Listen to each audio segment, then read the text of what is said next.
रात के 10:45 चार लोग एक सुनसान पहाड़ी रास्ते पर फंसे हुए थे और उन्हें बिल्कुल भी अंदाजा नहीं था कि वो एक ऐसी जगह पहुंचने वाले हैं जहां जाना उनकी जिंदगी की सबसे बड़ी गलती बनने वाला है। घना कोहरा था, तेज बारिश हो रही थी और अचानक उनका जीपीएस बंद हो गया। यार, ये रास्ता सही है ना?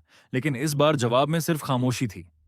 कोहरे के बीच उन्हें एक पुराना होटल दिखा जिस पर टिमटिमाती लाइट में लिखा था, होटल साइलेंट स्टे।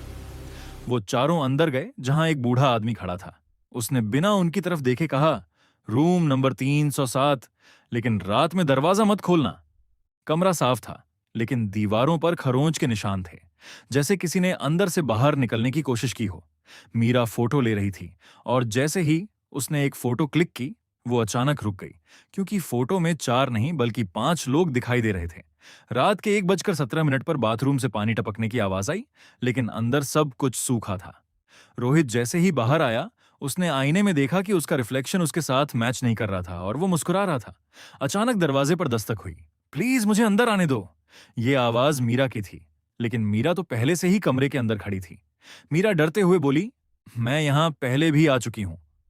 मेरी फ्रेंड रिया इसी कमरे में मरी थी और उस रात मैं उसे छोड़कर भाग गई थी। अचानक लाइट बंद हो गई और कमरे की दीवार से एक परछाई अलग होने लगी, जो धीरे धीरे इंसान का रूप लेने लगी। वो रिया थी। उसका चेहरा टूटा हुआ था और आंखें बिल्कुल खाली थीं।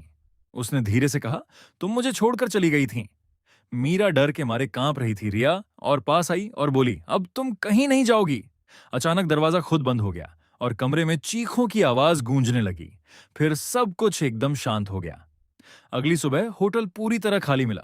रूम 307 के अंदर 4 मोबाइल फोन्स और एक कैमरा पड़ा था। उस कैमरा की आखिरी रिकॉर्डिंग में साफ दिख रहा था कि दरवाजा धीरे धीरे खुद बंद हो रहा था और आज भी कहा जाता है कि रूम 307 किसी नए मेहमान का इंतजार कर रहा है।